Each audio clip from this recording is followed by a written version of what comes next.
Hello viewers, अस्सलाम वालेकुम। आज एक नया एडिटोरियल के साथ आपके सामने हाजिर है। एडिटोरियल का टाइटल है ब्रेक्सिट डील। ब्रेक्सिट मतलब होता है British exit.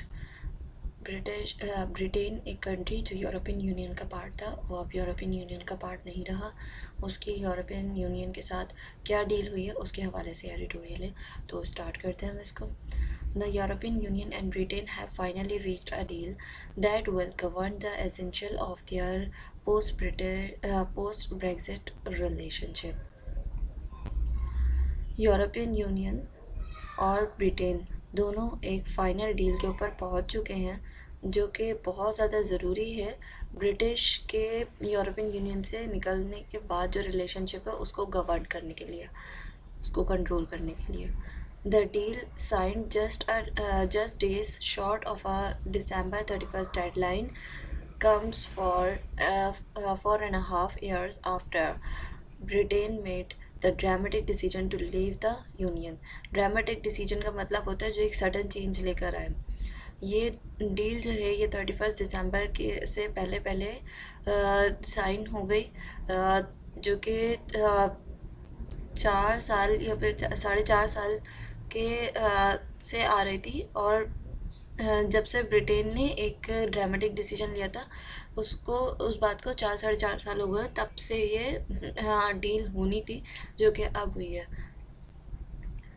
After the month of after the months of negotiation and a very clear real fear of a no-deal Brexit, this development is being billed by Conservative-led government as something of Christmas, that miracle that has come at a time when post-Brexit concerns and coronavirus deaths have cast a shadow over a festive period.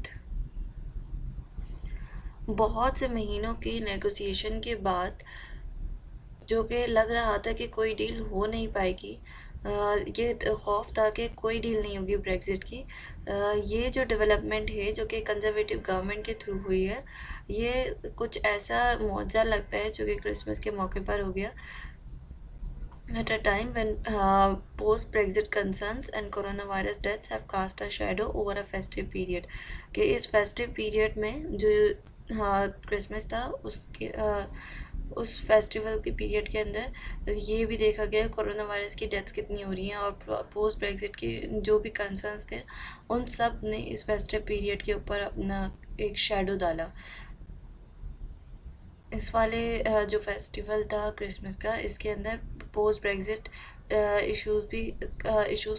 Issues को भी देखा गया कि उसकी deal हुई, और दूसरा corona virus भी इसके अंदर रहा। According to early details, some key changes will take effect from January 1। जो पहले की खबरें आई हैं, जो पहले डिटेल आई है उसके अकॉर्डिंग जो चेंजेस हैं वो 1 जनवरी से, यानी कि नेक्स्ट ईयर से अफेक्ट करेंगी। The free movement of people between UK and European Union will come to an end। उसके बाद क्या होगा कि UK के जो लोग हैं, यूनाइटेड किंगडम के यानी ब्रिटेन के, और जो यूरोपियन यूनियन के लोग हैं वो फ्रीली मूव नहीं कर सकेंगे एक दूसरे की टेरिटरी में। There will be red tape at borders with new rules for which lines to queue in and more planning for trips to European union states. एक रेड टेप लगाया जाएगा बॉर्डर के ऊपर, और उसके अलावा नए रूल्स डिफाइन किए जाएंगे यूरोपियन यूनियन स्टेट के ट्रिप के लिए। Importers and exporters in England, Scotland and Wales will require custom declaration in the same way as they do with the other with countries outside the European Union। Importers और exporter जो भी trade होगा England में, Scotland में और Wales में, वो उन्हें क्या चाहिए होगा, कस्टम की डिक्लेरेशन चाहिए होगी। यूरोपियन यूनियन जैसे दूसरे और कंट्रीज़ के साथ करता है, अपने यूनियन के अलावा जो दूसरे कंट्रीज़ के साथ वो बिहेवियर रखता है, कस्टम की डिक्लेरेशन मांगता है ट्रेड के लिए, ऐसे ही स्कॉटलैंड, इंग्लैंड और वेल्स के लिए भी होगा। For European Union citizen in the UK, the rights will remain the same until June 30, 2021, after which they will have to check if they can stay। इसके अलावा जो यूरोपियन यूनियन के citizens हैं यूके के अंदर, उनके राइट्स हैं वो बिल्कुल सेम रहेंगे 30 जून 2021 तक, यानी अगले 6 महीनों तक। उसके बाद वो देखेंगे कि यहाँ पर उसको कुछ चेंज करने की ज़रूरत है कि नहीं। While UK citizens living in the European Union will have some protections under the withdrawal agreement, they will need to be aware of a country's specific rules. इसके अलावा जो यूके के सिटीजन्स हैं जो यूरोपियन यूनियन में रह रहे हैं उनको कुछ प्रोटेक्शन दी जाएगी विड्रॉल अग्रीमेंट के अंदर रहते हुए। और हाँ, क्या होगा, they will need to be aware of a countries specific rule, और उन्हें जो कंट्री के कुछ स्पेसिफिक रूल्स हैं उनके बारे में मालूमात होनी चाहिए। The good news is that the deal means there will be no charge on British or European Union goods, a relief for both markets since the European Union in the UK's closest and is the UK's closest and largest trading partner. जो अच्छी खबर है यहाँ पर इस deal में वो ये है कि हाँ, उसका मतलब ये है कि कोई चार्जेस नहीं लगाए जाएंगे ब्रिटिश के ऊपर या फिर यूरोपियन यूनियन के गुड्स के ऊपर। यूरोपियन यूनियन की स्टेट्स जो भी गुड प्रोड्यूस करेंगी उनके ऊपर या ब्रिटिश के जो भी गुड्स प्रोड्यूस करेंगे उनके ऊपर कोई चार्ज नहीं लगाया जाएगा। ये एक रिलीफ है दोनों की मार्केट के लिए, क्योंकि यूरोपियन यूनियन और यूके दोनों ही बहुत ज़्यादा क्लोज ट्रेडिंग पार्टनर रहे हैं। There is also no quota on the number of things which can be traded. उसके अलावा कोई कोटा डिफाइन नहीं किया जाएगा कि आप इतना ही अमाउंट ऑफ गुड्स जो है ये ट्रेड करें, इंपोर्ट करें या एक्सपोर्ट करें। ठीक है, ये एक फ्री ट्रेड अग्रीमेंट जो होता है उसकी तरह के अप्रोच यूज़ की जा रही है। Although the coming days will see the deal with its terms reportedly contained in a 2000-page document.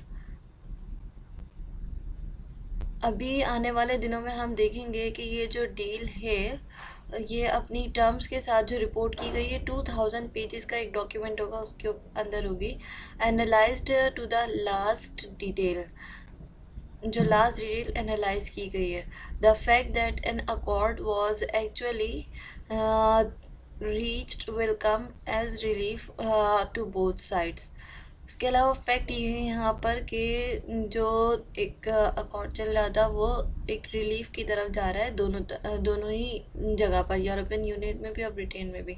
Fears of not reaching a deal were high in Britain where an economy already battered by कोविड-19 was bracing for further shocks. जो खौफ था कि कोई deal नहीं होगी Britain के अंदर वो बहुत ज़्यादा था, जहाँ पर उसकी इकोनॉमी ऑलरेडी कोविड-19 की वजह से बहुत ज़्यादा बिगड़ चुकी थी और उसे लग रहा था कि और फर्दर शॉक्स अभी आएंगे। Without this deal which now governs a tariff free trade relationship, prices for goods Britain buys from sale to the European Union would have soared. अगर ये डील नहीं होती तो जो टैरिफ्स थे, टैरिफ फ्री ट्रेड रिलेशनशिप था, और जो टैरिफ फ्री रिलेशनशिप था वो क्या कर रहा था कि जो प्राइजेस थे गुड्स के ब्रिटेन के अंदर, जो ब्रिटेन बाय कर रहा था या फिर सेल कर रहा था यूरोपियन यूनियन को, वो बहुत बिगड़ चुके थे। There was also a sense that the European Union wanted to punish Britain, which is the first member state leaving the Union. उसके अलावा एक ये भी सेंस बन रहा था कि यूरोपियन यूनियन जो है वो सज़ा देना चाह रहा है ब्रिटेन को, क्योंकि वो पहला मेंबर है यूरोपियन यूनियन का जिसने यूनियन को छोड़ा है। This much was said by British prime minister Boris Johnson recently, जो कि बोरिस जॉनसन प्राइम मिनिस्टर हैं ब्रिटिश के, उन्होंने सबसे पहले कहा। At times, despite negotiations, the gap seemed too big and there was a sense that talks would collapse. एक वक्त था कि नेगोशिएशंस के बावजूद जो गैप था वो बहुत बड़ा था और ऐसा लग रहा था कि जो बातचीत होगी वो कोलैप्स कर जाएगी। With the uncertainty behind them, Mr. Johnson and his government have hailed it as a development and that resolved a question that has believed politics politics for decades, all eyes are now on how the news ties will fare.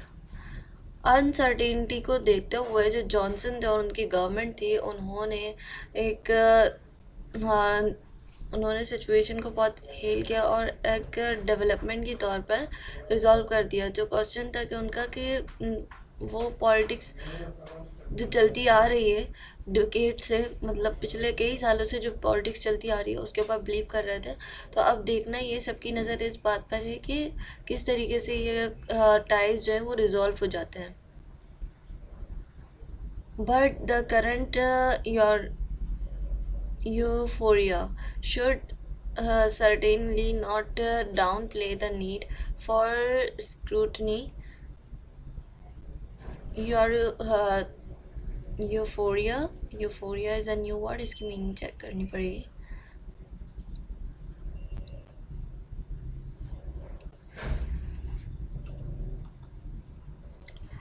Euphoria का मतलब होता है of pleasure और excitement and intense feeling of well being and happiness. Okay,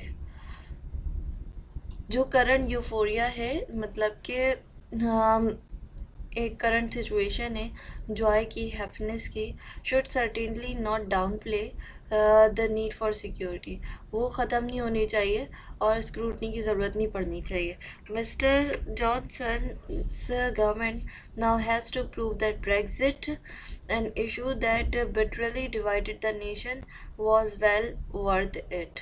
mister Johnson की जो government है, अब उन्हें प्रूव करना है कि जो ब्रेक्जिट है यानी British exit from European union, ये एक इशू था जो कि बहुत ज़्यादा नेशन को डिवाइड कर रहा था और ये बहुत अहमियत रखता है। तो यहाँ पर ये हमारा एडिटोरियल ख़त्म होता है।